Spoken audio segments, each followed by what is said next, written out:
Kusala nzete, masala jamuna eva, maman. C'était en ce moment, Libala et Bandaki n'étaient niés. Ah maman, c'était en ce moment, Libala et Bandaki n'étaient niés.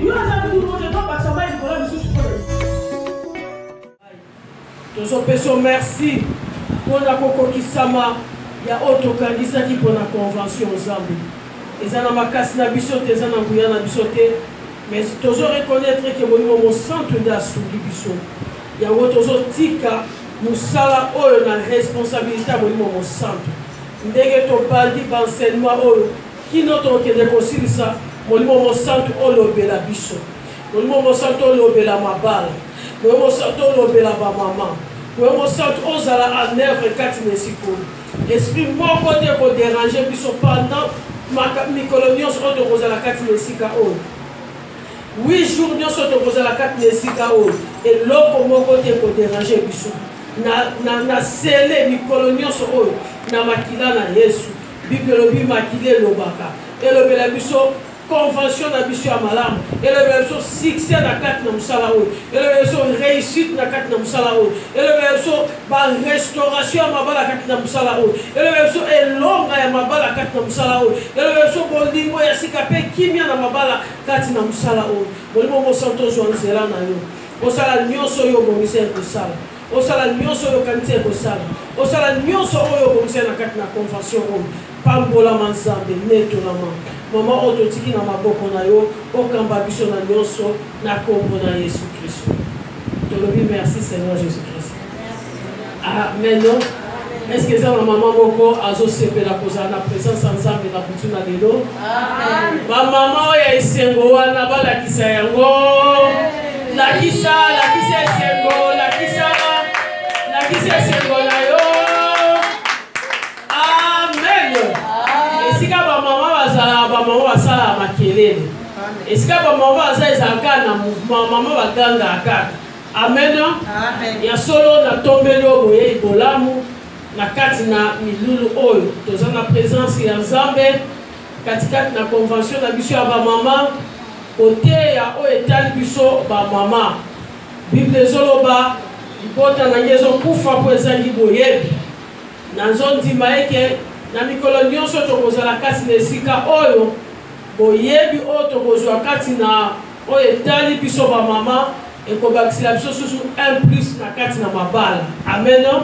Ya nzamba zo lokumu vraiment nalingaki na présenter ba mama na biso oyo bakoteya biso bakoteya banda lobi ti lundi na zotelemisa moko na moko soki totelemisi bango tobeti maboko mpona lokumu na Nzambe. Amen.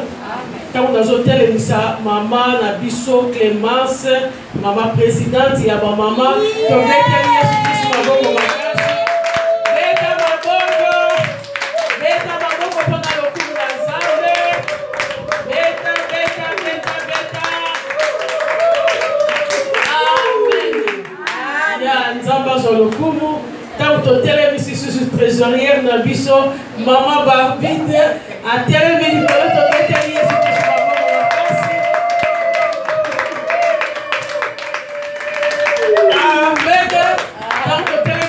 secrétaire na biso maman grâce to telemi a telemi to bete Yesu Kristo maboko makasi beta maboko amen. Ya solo bafandi sikezo ami bango ngai mona micro maman Bishpa Ida Leonardo moi sikitoko papa André beti maboko amen. Ya solo nzamba solo kupoza papa. Sans plus tarder, toujours kota na oyeza mater na biso na butu na lelo. Kati nesika oyo tokolobela ventilateur obela mutu chaque peta. Amen. Kati nesika oyo tokolobela lolenge nini mwasi akoki kosaleke atonga Voilà, ezala makasi. Comment une femme peut bâtir un foyer solide? ndenge nini mwasi akoki kotonga libala na ye to akoki kotonga ndako na ye. Amen. Ya soki totangi na Hébreu 3 verset 4. Hébreu 3 verset 4. Bible zoloba, chaque maison est construite par quelqu'un, mais celui qui a construit toutes choses, c'est Dieu. Bible lobi ndaku nyonso etongami na mutu. Mais oyo atongi nyonso ezali, oyo azotonga nyonso ezali Nzambe. Hébreu chapitre 3 verset 4. Yaya na esika oyo toti kotanga maloba na Nzambe ezotalisa biso par nini oyo mutu aza nango pe par ya Nzambe. Donc par ya Nzambe ezali, par ya mutu pe ezali. Bible lobi ndaku nyonso etongami na mutu, mais oyo atongaka nyonso eza Nzambe. Donc mutu aza na part na ye ya kotonga, Nzambe pe aza na part na ye ya kotonga. Par là tozomona ke Nzambe aza na responsabilité na ye pona ko construire, et mutu pe na part na ye aza na responsabilité pona ko construire.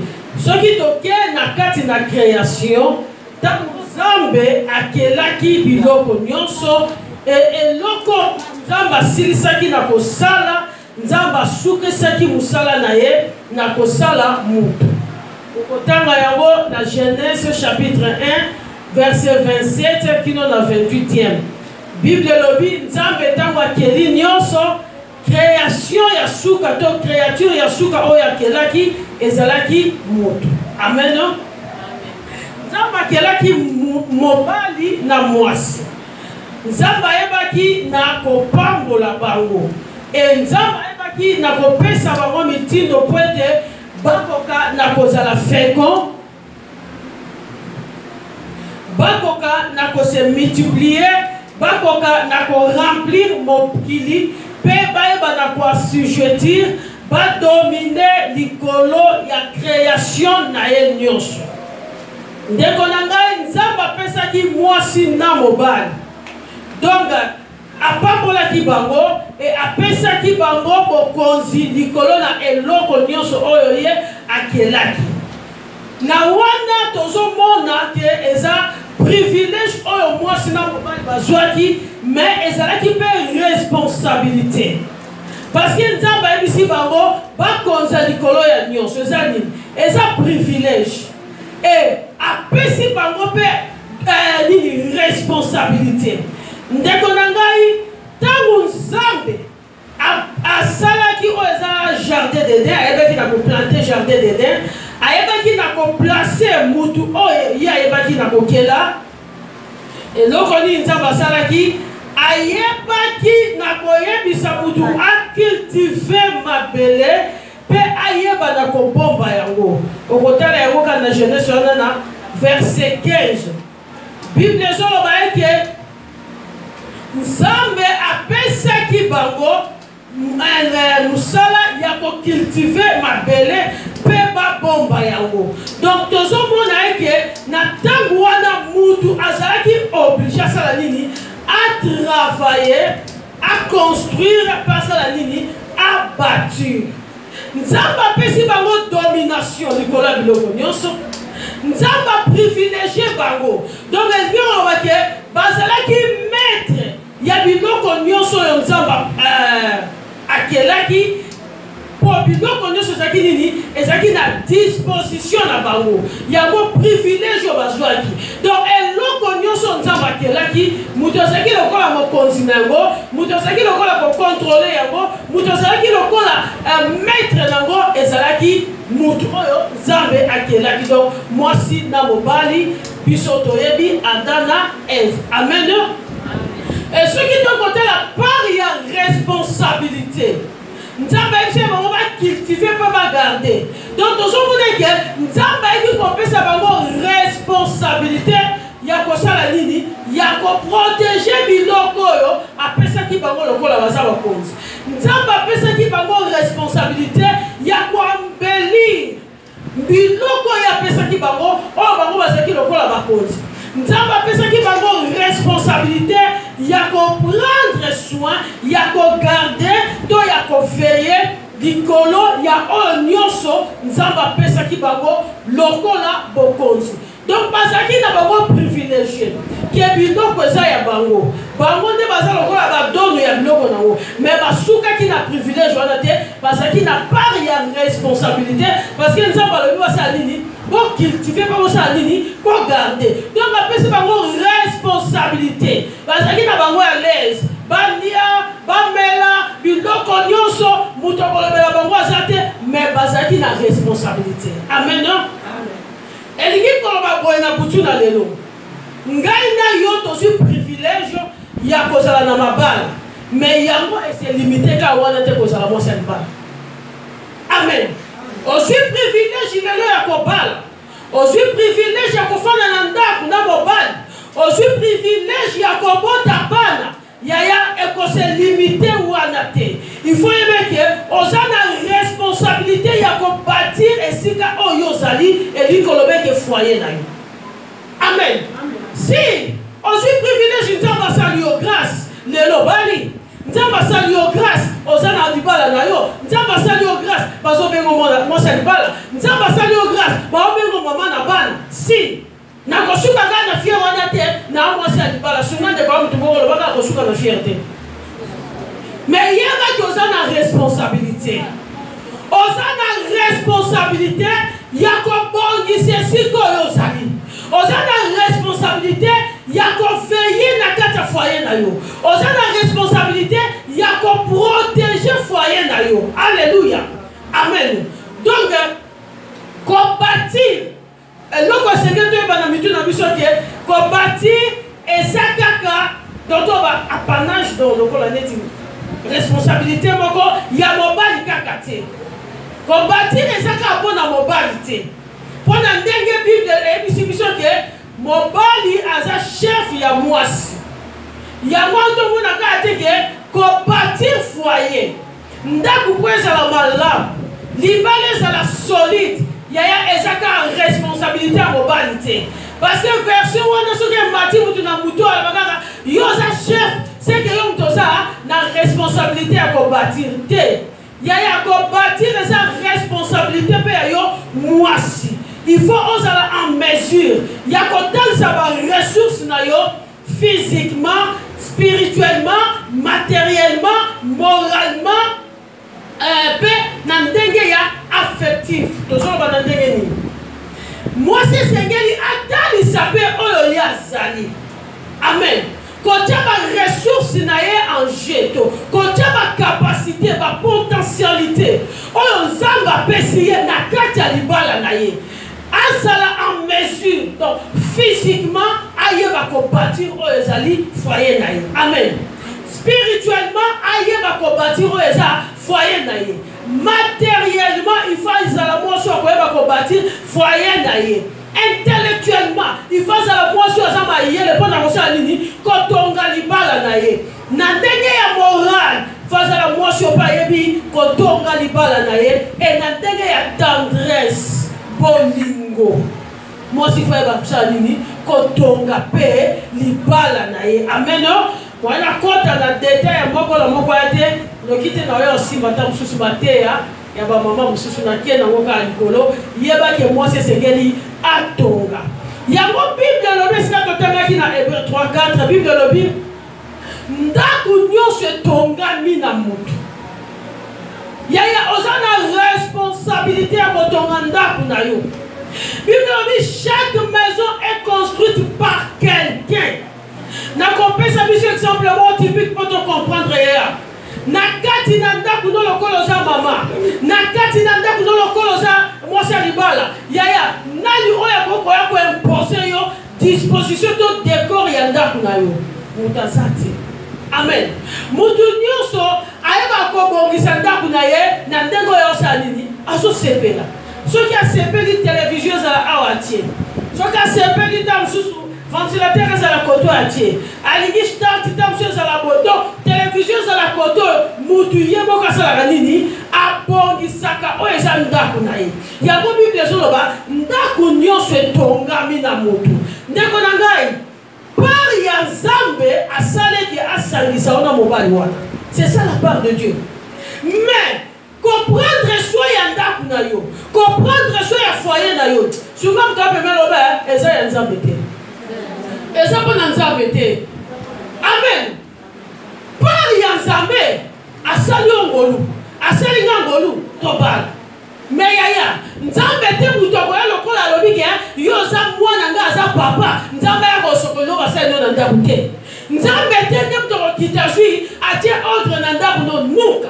Nzambe te ne mutoko kita azozo tamso bilaba mobali na lokola yo lembi oza makasi te Nzambe bite mwana nga tika na sokolila ye bilaba mobali po mobali ya kobeta yete na bonte sunga de kwa pemelo obeza charge na yo eza responsabilité na yo ya eza responsabilité na yo ya kosala nini ya kobatir na ndaku na yo Nzambe lokola papa abukela midi mwa seriba au nom de Jésus Nzambe lokola papa alongola na condamnation ya famille baloba obala te au nom de Jésus Nzambe lokola papa asali o grâce sa nini obota mais likabu ya komongisa bana wana sunga elobeza yo moko likabu bana ana bakende liboso lobeza yo moko likabu bana wana mobali wana afanda bien lobeza yo moko eza Nzambe te yisuka ilobeza Nzambe te okomona kaita kiteko bongizilo ndako ata mukolo moko te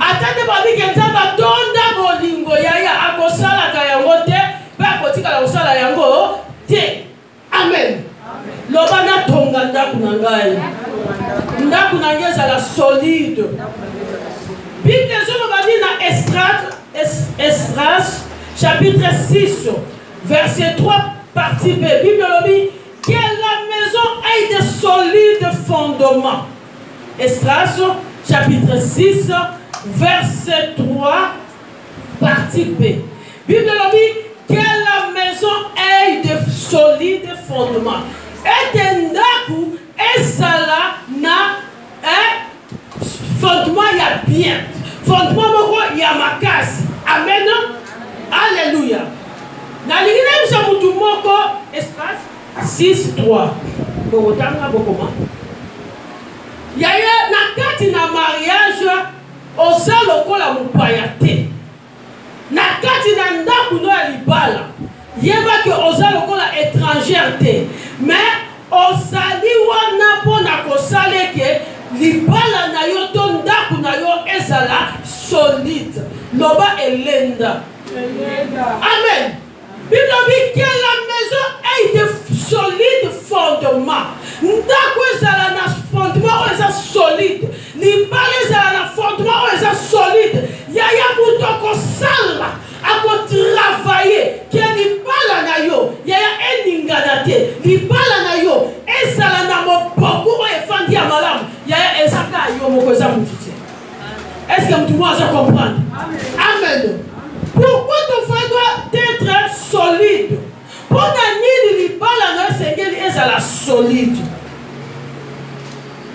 libala nanga mpe koza nanga libala ezala lokola libala bato nyonso souvent moto apemene obanga libala nanga ezala lokola bato nyonso te azoloba bien te lobanga libala nanga ezala lokola bato nyonso te loba yanga nde shindama nde biso loba nchiluba lobe shindama lobe shindama to eza solide elenda eninganaka te amen pourquoi yaya esengeli foyer na yo ezala solide réponse tozoloba à cause des tempêtes et des circonstances qui viennent dans le foyer à cause ya batempête bambongo ebetaka mpe na makambo eyaka yango esengeli libala ezala nini ezala solide amen soki libala eza solide te eza na batempête ebetaka eza na makambo à cause des tempêtes et des circonstances qui viennent dans le foyer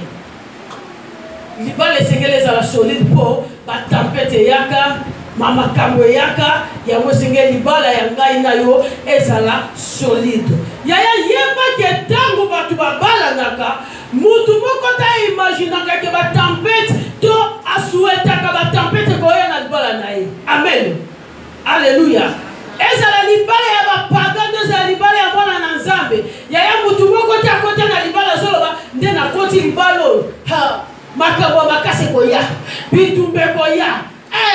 Mobala konyoko la ngai nakokema bakozwila mabambana nasa kota na makanzi wana lakini sana musako ya kota na makanzi wana nani azana na makanzi wana nani azana baba na koti libala o penza banyoko la ngai amen mutozaka na makanzi wana te mama mais eza makambo ce sont des choses qui viennent donc donc jamais peut ignorer yango parce que eza lokola loi ya nature. Amen.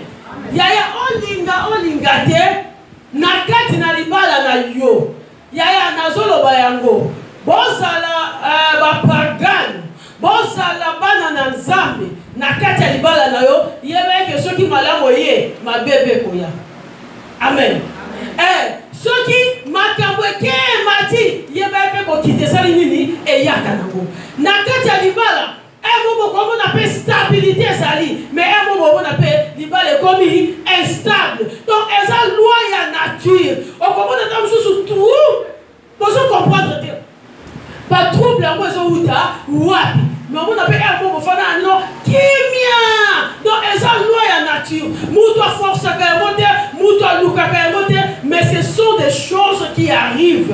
Oyeka ko surgir na kati na libala na biso. Bona ta mususu esengwe sans vraiment makasi na kati ya libala. Mo surtout ka ba période mususu kolela na kolela. Amen. Bozo lela eza makambo yaka. Il faut qu'on s'entende na makambo nyonso na parce que ça loi ya nature. Okomo ta mususu bozo na bino bien. Papa pensa kaka yo fidélité. Mo comprendre te mo kaka piu muto la ruki. Amen.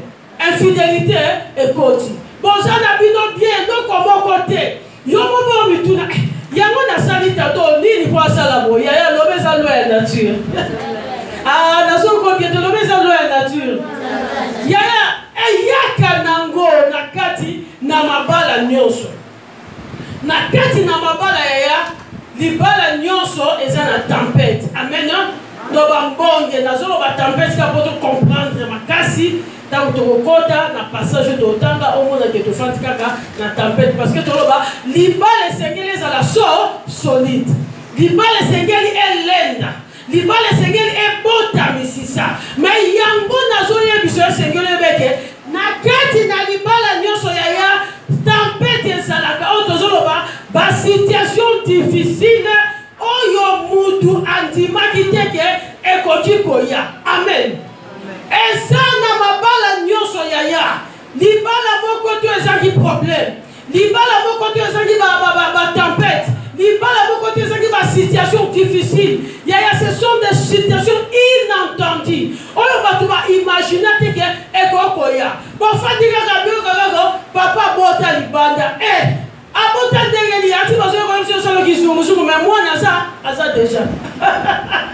Amen. Donc eza makambo ya azwila mwasi boko kuna ndaku ye ofer fie penza ko makambo pe ya solo mais ozotu na sponga na sali nino bako tika ngabo bake kozwa ndaku pe azo fute la sus soko tudi awa mbongo ezebele na kombo na Yesu mais ndaku azo fute la mbongo uti wapi yaya loba libale fele ndagala yaya ba tempête ezangaka te bakokilo bakoko telemela yo ozo comprendre te ozalaka na bango bien osali bango mpe eloko moko te yaya basemeki bakoko telemela kaka bayinio likambo te ale bakomi mpe kosepela na mwasi mosusu ya ndeko na bango yaya eza makambo oyo eyaka na kati na libala en tant que humain lokola tozofanda na mabele oyo bato bongo yaya eza normal lobe eza normal. Et ça normal pour nani parce que yo na mobali na yo boza o boti ba famille eza différente. Amen. Batu na batu baza na éducation bazwi na kati ya famille na bango yo na mobali na yo ta mosusu bamilie bokoleli eza différent donc yango tozomona ke ezaka na makambo oyo ekoya ya ta mosusu na niveau ya foi boza moko aza likolo moko aza na se na niveau spiritualité moko aza likolo moko aza na se donc makambo ekosala nini ekoya yango wana esengeli yo meke ezala foyer ya bachrétien ezala foyer ya bapagano yaya problème enyaka kaka eza na foyer moko te yaya oyo ezanga kobeta tempête eza te moto akosala yo te yaya na foyer nyonso basituation mabe ezalaka basituation ya pasi ezalaka basituation elelisaka ezalaka basituation ezalaka okomona mabe divorce eya nango kaka ezalaka basituation lobabe sujet ezalaka basituation donc basituation ezalaka mpenza ke odégoûte loba ezalaka loba ezalaka mpona nini toza bato amen mais problème eza ke batempete ezalaka nde différent na foyer bafoyer ya kokesana amen mbongi okobeta na libala na ngai yango te ebeta na libala ya tamshe clémence yango te ebeta na libala lili ebeta donc mbongi na mbongi ezali mais problème to ebaka ke na kati na bamabala batempete ezali alleluya donc libala moko te oyo ezanga problème libala moko te oyo ezanga basituation difficile libala moko te balobaki biso toviva lokola baange nuka loba lukuta loba lukuta soki libala na yo fidélité ezali mais libala mosusu ata mosusu baza fidèle me babundaka ere nyonso yaya libala ezangi problème eza te sunga te kapepe loba libala ezangi problème eza te libala ezanga problème ya te soki na libala na ye babundaka mpo mobali amelaka mwasi ekokomela te bino kozala bino ya problème ya basanga me bato mosusu wana mobali alalaka na ndako te loba eza problème eza problème azomela masanga koto bitumba oyo mosusu bitumba mpo nini mobali alalaka na ndako te pupola donc situation ezalaka totali maloba na nzambe Matthieu 7 24 tina 27 Matthieu 7 batangi biso maloba na nzambe Matthieu chapitre 7 verset 24 tina 27 tanga maloba na nzambe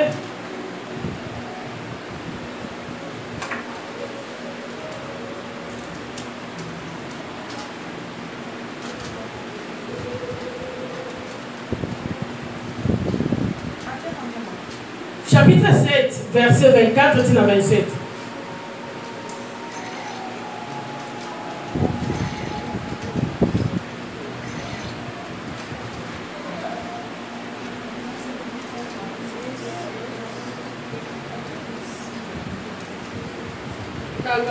Matthieu 7, 24. eza histoire toyebi mais faut batanga maloba na nzambe amen Matthieu 7, 24. C'est pourquoi quiconque attend ces paroles que j'ai dit et les met en pratique sera semblable à un homme prudent qui a bâti sa maison sur les rocs. La pluie est tombée, les torrents sont venus, les vents sont soufflés et se sont jetés contre cette maison. Elle n'est point tombée parce qu'elle était fondée sur les rocs. Mais quiconque attend ces paroles que j'ai dit et ne les met pas en pratique sera semblable à un homme insensé qui a bâti sa maison sur le sable. La pluie est tombée, les torrents sont venus, les vents ont soufflé et ont bâti cette maison. Elle est tombée et sa ruine a été grande. amen tobeteli maloba na nzambe maboko makasi beta maboko bamama baza bamama bapesa boboyi baza o baningisaka maternité baza basala makelele mpo na lokumu na nzambe amen lisese yesu azoloba biso nyonso toyebi yango Bible azoloba alobi ndaku na ye likolo ya libanga soki mbula ebeti to mopepe beti moye ndaku ne kwa eza te mpo na nini ndako etongami likolo ya libanga me oyo ya soba atongi ndaku na mabele likolo ya zelo soki mbula ebeti mpe mopepe beti ndako esala nini ekokweya amen toyebi lisese wana ndeko na nga nalingi na biso ke ndaku nyonso na se na mabele ezalaka jamais épargné na mopepe to mbula so ezobeta amen yaya bandaku nyonso ezala ndako ya président ezala ndako ya mungamba soki mbula elobi ebeti ya na pinga ya eske eza na ndako moko mbula ekobeta te te ndako wana eza ya bato ya mbongo ndako wana eza ya boye mbula ekoyana te ekoya te so mopepe beti ebeta na bandako nyonso te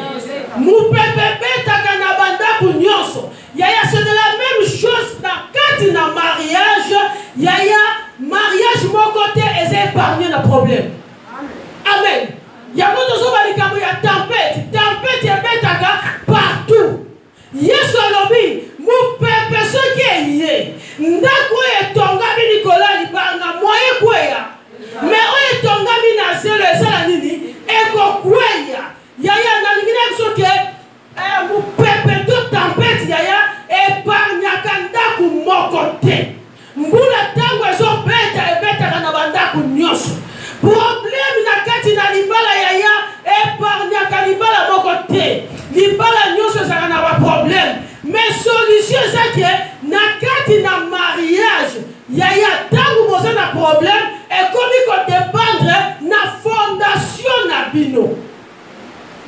fondation na bino eza nini na kati ya libala a partir ya fondation na yo nde okozala na solution na libala na yo a partir ya fondation na yo nde okoyeba nini oyo okozala lokola solution na kati ya libala yaya soki fondation ya libala na yo eza bakamarade lelo oza na 25% ya chance mpo ozwa solution na baproblème fondation ya libala no eza nani fondation ya libala no eza nini yesu alobi oyo atongili ndako na ye likolo ya libanga nde so mopepe ye ekobeta te yaya tomonaka bandako eza mal construite na ntango ya mbula ezalaka jamais épargné tomona bateke ezosalama ndako esala nini ekokweya bato basali nini bakufi fondation ya libala na yo yango nde ekopesa yo chance ya réponse so fondation ya libala na yo yango nde ekopesa no chance na solution yaya soki libala na yo fondation nango ezalaki bapara na yo to eza bapara na yo nalingi na biso na butu na lelo tobandende koloba liboso fondation eza mpona bakamarade fondation soki eza bakamarade tolobi oza na 25% tokontaka oza na 25% ya chance ya kozwa solution na libala na mpona nini kamarade okoyebisa yo makambo mobali azosala yo boyaya soki yo olandi kaka boya komonela yo nakosi nini yango ya osala boye soki yo tiki boye yo koza mwasi akosala nini akomonela yo yaya oza deya na 25% ya chance ya solution conseil ya bongo moyozwa solution yaya toloba moyozwa solution mwana mama yo mpoza nanu nini kaka alakiso nini mobali mongo te atie libanga yo mpe libanga atie nini yo mpe nini soki takomonela yo wana fondation moto atongi na bakamarade soki olandi conseil ya bongo yaya eza lokola moto atongi ndako na ye likolo ya zelo mopepe soki yaya eza nini ekobeta libala ekosala nini ekokufa soki fondation ya libala na yo eza bapara na yo yango tolobi oza na 50% mpona kozwa chance na solution bango bakoyebisa nini soki alingi yo lisusu te atika yo biso tolembi yo te amen nzambe aza kutu kokuma toya mosika na baparango amen soki banyongi yo sukalika wane mokima okende wapi ofimbani ti masaki na kiti su ye moko mokende pa bapara mpo bapara baoyebiso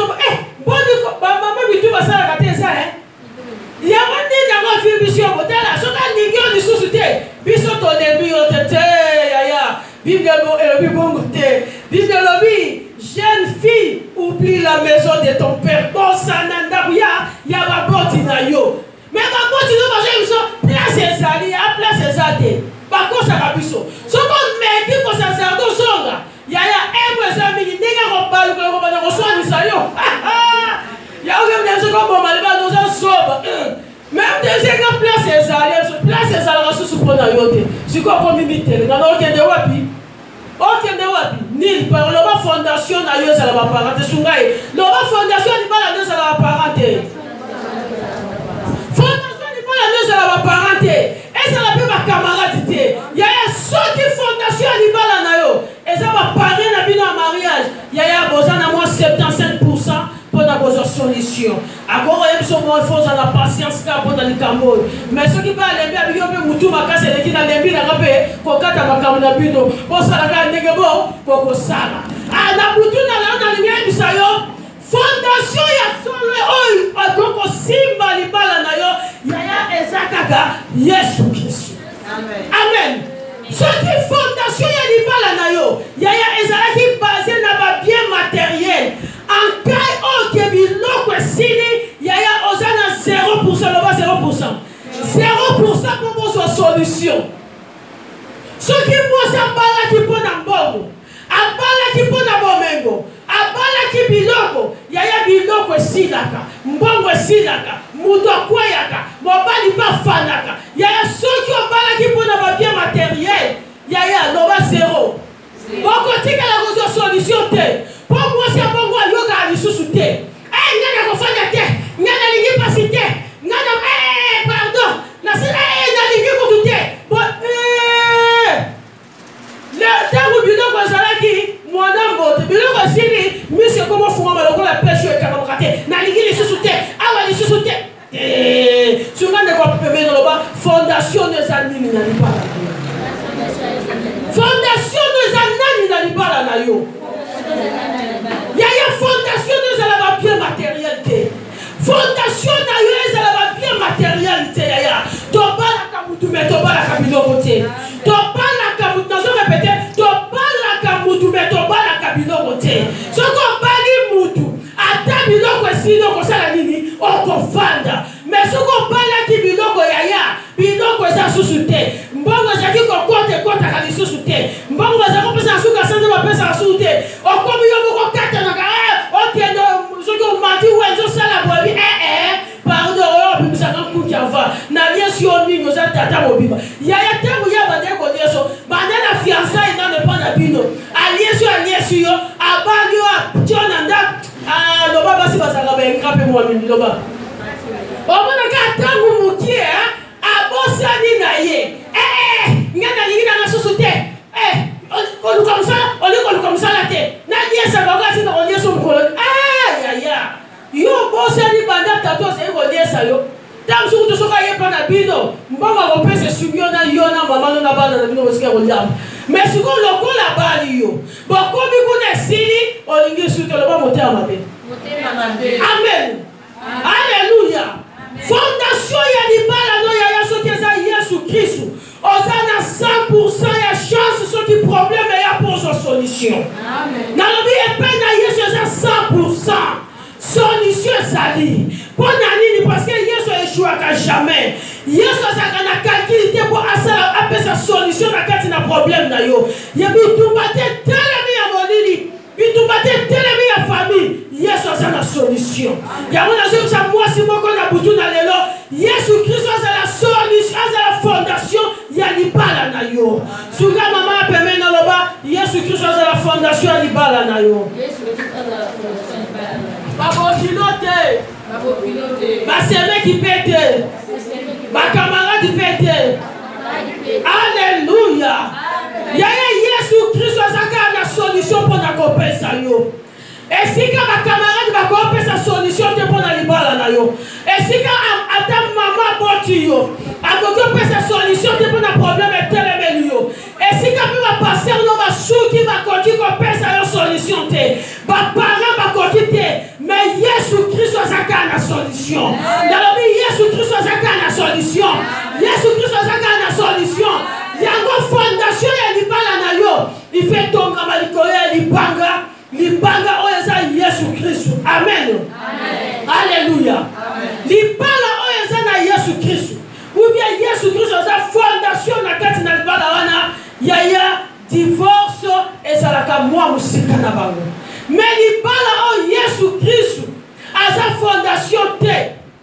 divorce ezala na porte lobe eza na porte likambo ekozala kaka moke omona mpe bato bakabwani likambo ekozala motu makolo te omona bato bakabwani libala mpe sili yango Yesu Kristo azala fondation ya libala na yo ntango Yesu Kristo aza fondation na kati ya libala na yo yaya akopesa bino bakoki ya kosurmonte baproblème mpe bozwi solution.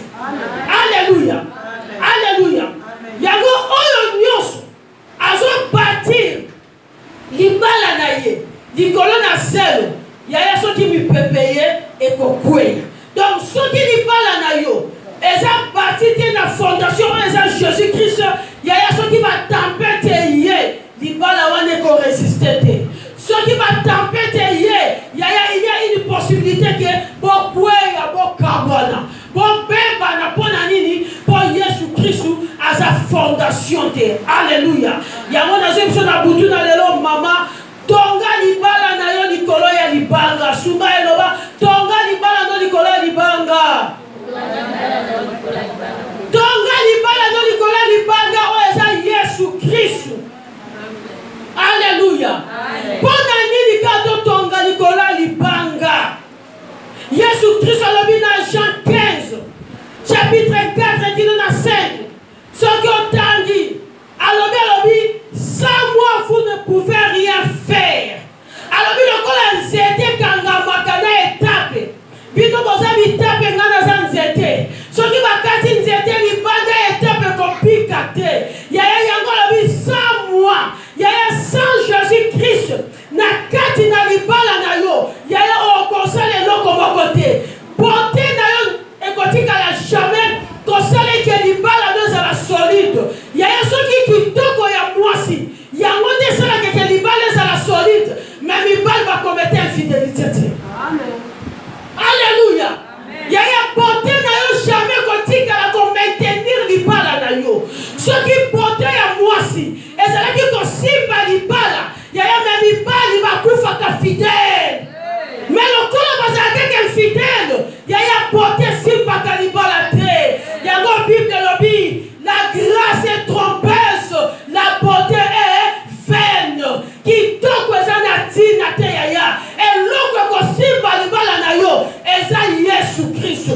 Joa libala na yo po ezala solide libala no lenda libala no tepa te bitumbe koya toboyi te babwange koya toboyi te parce que ezala kaka mbule beta na bandaku nyonso mupepe beta na bandaku nyonso problème epargnaka libala te mais soki libala na yo mopoko eza Jésus Christ yaya tempete wana ekoya ekobete koningisa bino te tempete wana ekoya ekobete ekabola bino te tempete wana ekoya ekobimisa na ndako wana te po mwasi mosusu aremplace ekobimisa yo te okolenda wana po ete oyebi oyo simbi libala na nga eza kisi te oyo simbi libala na nga eza babokilo te oyo simbi libala na nga eza tata mwasi te me oyo simbi libala na nga eza Jésus Christ ye moko nde mobandisi ya libala. Alléluia.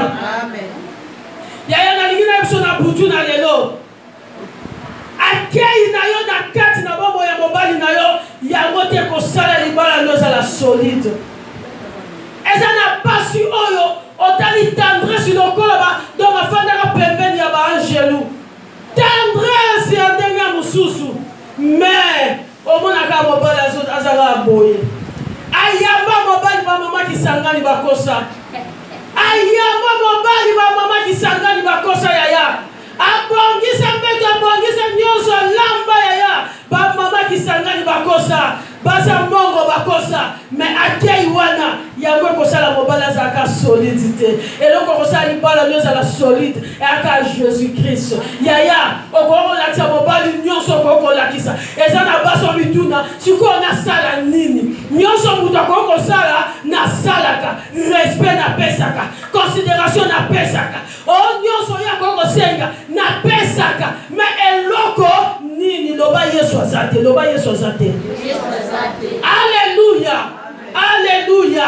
Osala nyonso ozomona solution te mais nalingi nayebisa yo gentillesse na yo ekotikala jamais kosala ete libala no ezala solide pour un temps. Mais ce qui est Jésus Christ, azana motema mobali wana. Ce qui est Jésus Christ, azana motema na yo. Ce qui est Jésus Christ, azana centre ya foyer na bino. Yaya libala wana ekozala solide. Ekozala solide. Ndo mwana taba tu baso telema. Ataba tu baso loba. Mais mobali oyoka te. Ayebi ke moi si nangai. Moi si nangai. Ya loba tu ana besoin de Jésus Christ. Tu as besoin de Jésus Christ. Yaya soki libala na yo Jésus Christ ofandite. Okomo mama bote yaya. Osu peta o chiemo so kisi boy. Mobala ya so mona yote. Pona nini? Tam susu yeba si ba mfuteye. Ba lati si oloko moko amona su bote wanate. Ba lati si motema moko ayoka su tendresse wanate. Ayoka su affection wanate. Yaya soki Yesu azali. Il est capable yaya. Yakopalusa motema na ye. Ezalaka tourner pa ina yo. Omona libale fandi kimia. Yamona oka pasi na baso bakenda oluka kisi pona libala. Kisa libala yate. Kisa libala za Jésus Christ pour yenda za mobadisa libala. Amen. Alléluia. Amen. Jésus Christ qui a sa fondation libala na yo. Ale yo moko moso travail caractère na yo, comportement na yo. Ya kisa libala ya wana. Amen. Pona nini ka Yesu. Pona nini ka totonga libala na biso likolo ya libanga. Dans le bas, moi 2 points pour te signer ça. Pourquoi seulement sur les rocs? Est-ce que tu comptes ton libala na biso te et pas ma camarade ami bête tout le monde appelle ma camarade ami bête monsieur appelle ça appelle conseil à bien hein tout le monde appelle à botilo monsieur appelle ça appelle conseil à bien est-ce que na compte ton libala na ngate eh pas ina bango aïe aïe loba mutu za mutu tout le monde a passé monsieur sur l'engeli ba botilo l'engeli mama mais maman wana ko bois qui c'est un du matin a comment ya papé moi aussi monsieur so bito lingi yote maman na sali to lingi yote na sali ni ya mari to lingi yo le susute to boyo na ndeko na biso loba mutu za mutu na otonga libala na ngali kola libanga Yesu Christ esika na suki ya kosa nini a otelema pourquoi seulement sur les rocs? Première réponse aux opesa parce que Jésus-Christ est en mesure de calmer toute tempête. Jésus Christ est en mesure de calmer mbonge nyonso, loba mbonge nyonso. Alléluia. Alléluia. Il y a une situation qui est bouleversée libala na yo. Oyo muto azokoka kopesa bino solution te. Mais Jésus Christ soki azi solution azi situation na maboko yaya akopesa solution pe makambo nyonso koya kimia. Amen. Likambo yo lele itamso ba camarade ya mobile ba bito conseiller ba conseiller mais azo changer te ba conseiller mais azo continuer na mwasi wana ba conseiller mais azo bota na eka ba conseiller loba Yesu Christ o calmer tempête ya tabu na ngai loba Yesu Christ ka mtoza makoki ya Yesu azana makoki situation est bouleversée yo et comment si so mayele ya eza makambo na mabale yake ozomona penza pose sili otali mutongo zo ka mutongo ye penza to yo tango onyo kwa mayeku tukinye yo zonela yeku ta 2000 susu ofana masusu okonda yeba pete mati et si so mayele mais si ça Yesu te oyebi si ma camarade ne va pesio solution te ok même pas maman na bango et biso papa na bango bazaki bongo si sio kutu mayele siko nezo ni aba singa famille yo pe pundak alléluia mais Jésus qui est capable Jésus qui est capable il y a des camarades bouleversés yo situation bouleversée yo Jésus qui soit capable il y a que calmer tempête wana pe nyonso ye calme nyonso ye kimia situation comme kimia donc on dit kambo ezala kité alléluia amen nazo besoin na femme moko après ce témoignage na ye afandi na libala 15 ans azo botate ba ma bote zo ya te ti e ko sala poe ay ko ici mobali na ye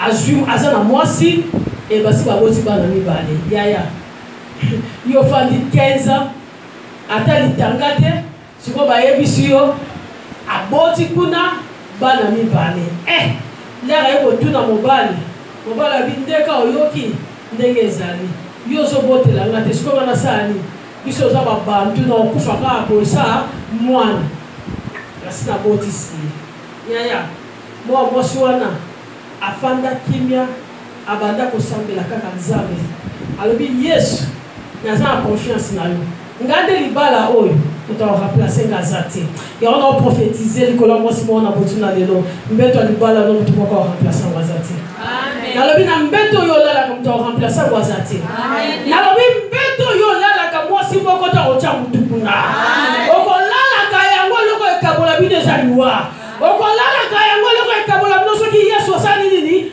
azongi yaya lokola azalaki na confiance en nzambe tala nzambe ndenge asalaka aboya mpe komenase mwasi wana aboya mpe abinga mpe ala mpo na kobima te nzambe asala ye grâce donc ntango mwasi wana azobota mwana misato ye aconcevoir donc neti na 16e année ya mariage etango aconcevoir mbala moko oti mapasa ntango aboti mapasa alandisi susu azwi susu se mapasa kuna baboti basi misatu ye liboso mapasa mibale ya mibale mapasa mibale aboti susu misura me bani lisusu sisi moko akangi nini yaya na kuna sika babotaki ba négliger yaya Yesu Kristo aza na solution koboma libala te ko négliger pe mobali te mais Yesu aza na makoto osa nini ya kopesa yo solution esika oyo bato bakokopesa yo solution te aza na solution tozoloba ya suka po toclôturer tosambela pourquoi seulement sur les rocs mpona nini natongaka libala na nga likolo ya libanga parce que Yesu Kristu akopesa yo capacité ya kodompter batempête nyonso. Jésus vous donnera la capacité de dompter le tempête. Akopesa yo makoki ya komatela bambonge nyonso wana mipepe nyonso wana. Il y a des situations inattendues na kati na mariage. Et ça na makambo ya ko surgir na kati na ba mariage na biso et loko moko oyo mutu akanisa te, mutu alota te, mais eye. Amen. Mais ceux qui libala ils ont battu sur les rocs. Oh, ils ont Yesu Kristu akopesa bino makoki pour osala nini bon dompter oh ils ont la situation difficile wana. Na kopesa cet exemple. Mobala azaki kosala. Mobala mbala moka boye musale kufi. Ta musale silaka. Parce que yaka pe mondambo. Amen. Pombo esali les ont contacté. Mais moi si oyo libala ne fait d'elle Nicolas Lipanga et Jésus Christ. Il y a aussi monté chômage. Mais Lipala oh Jésus Christ a zabo pokote. Il y a dit qu'il y a chômage et comment on compte à cause de Nicolas. Pour moi c'est comment on compte à cause ça. Moi c'est ceux qui comptent c'est ça. Mission c'est qui compte là comme il y a bon. Amen. Mon oncle c'est qui a bébé et comme ni ni sous. Amen. Eh! Mais je pense à ma maman. Moi, c'est comme entrer. Eh! Moi, c'est le gars qui a dit qu'il y a côté. Il y a yé, et puis maté, et fan, et fimba. Pardon, c'est ça. Alléluia. C'est quoi ce qui est chômage? Au moins, quand il y a chômage, il y a un trouble hernios. Ce qui a monité sur la sanza et n'inganité, il y a quelqu'un qui a commencé à sortir. Alors, on a eu un zombie, à l'époque, je commence à dire, les zombies. Les sols comme il y a beaucoup de kata. Quand on ne l'a pas, on va tata bateau de kata. Attends, vous avez salé l'ordre. Peut-être on peut s'en kanya. Amen. Là-bas, Jésus Christ a la maboko. Jésus a la fondation. Oh, supporter comme nous avons souvent ça nini à Oswabusala. Au confana n'est pas bien. Attends, ils ont bimisa. Au combat ko yima te. On va taper ko tombola te. Ba au privé pelo comment ko te. Situation de ce là normal. Amen. Nzamba tempête ko beta ta mususu na impuissance. Bon bala ko comme impuissant. Eza makambo ya. Moi si o ya mesana amelaka mai likolo nyonso. Soka moni kaka ma babi régie de ce bimasusu te. Alobi ngai awo e simbate. Nazana makasi mai na matika na nzoto ezali. Na koko nyoko maboyete. Yo fanda na yo kuna na drapeau c'est foi ngai na bibi. Lobeza la kati. Mais ce qui Yesu Christ a sa fondation. Yaya impuissance et qui Yesu Christ na makasité. Parce que ma source ya ba biloko na mingi et ça diabolique. Tango côté libino na foyer yaya bobele na nzambe. Nzamba za makoki a restaurer. Akoki de reçoit kisi nzamba ko restaurer épée. Mais ça te que yo lobi yo fanda no zana monter se kufa no pona libela. Ngai nde na ko fanda se fona betisa biloko lobeza la kati. Libala wana Yesu afanda te.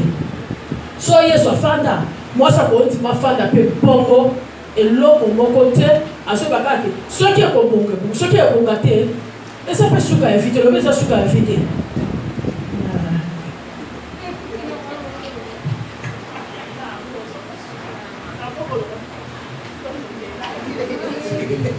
Amen.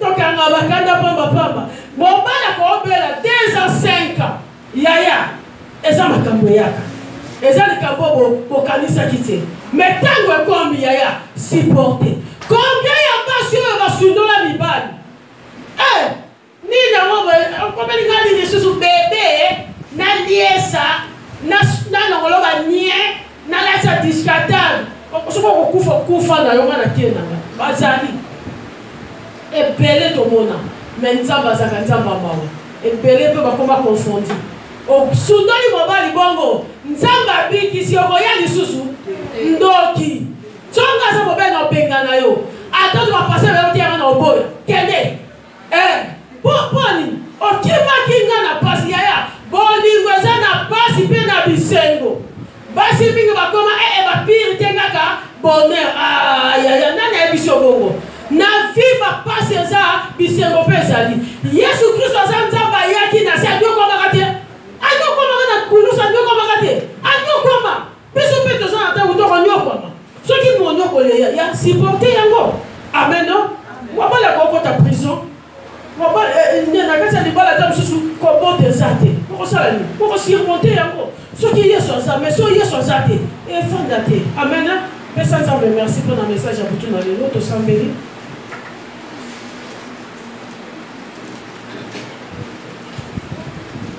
pesa nzambe merci pesa nzambe merci eza na oyo oyoki na butu na lelo tozosambelaka priere mokoloba Yesu zala fondation ya libala na ngai na kanzi ata mosusu camarade ya mobala na azalaka pire nzoka aza ne pire te aza impire na kanzi eke azalaka ami nzoka aza na ennemi Yesu zala moboko ya libala na ngai Yesu zala fondation ya libala na ngai sambela Yesu azala fondation na kati ya libala na yo azala fondation ya libala na yo Yesu zala moboko ya libala na ngai Yesu zala fondation ya libala na ngai Yesu zala fondation na kati ya ndako na ngai Yesu zala moboko Yesu zala moboko zala fondation ya libala na ngai babokilo te batata mwasi te bandoko te me yo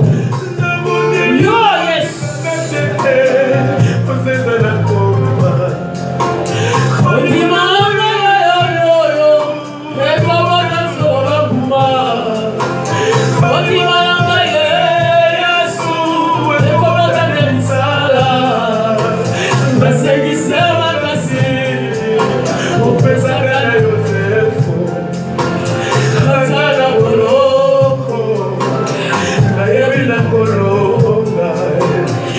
Sana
napesi yo merci yo tozalaki na biso na kati na milulu oyo olobeli biso Bible lobi na kati ya kozanga koyeba na bango otindaki liloba ekangolaki liloba oyo butu na lelo ekangola mapala liloba ya butu na lelo efanda na mitema liloba ya butu na lelo tosalela yango molimo mosantu sunga biso bamama bambonge beta mbule beta mipepe beta totalela kaka yo tozonga nsima te simba motema ya mama moko azala fidèle simba motema ya mama moko ayeba nako zala responsable ya nyonso na kati na ndako na ye abimisa oyo ezali bapotentialité na ye mpo azala lipamboli mpo na ndako na ye oyo nyonso diable atiaka makanisa mabe na basi mpo mabale ebebisama longola ona mama moko na moko aza kati na esika oyo tozala bamama tozala lipamboli mpo na mibali na biso mpo na bana na biso mpo na banation mpo na église corps du Christ mpo na bisika nyonso tokozala na kombo na Yesu Kristo tobeteli esprit so maboko makasi bamama bapuse bakri de joie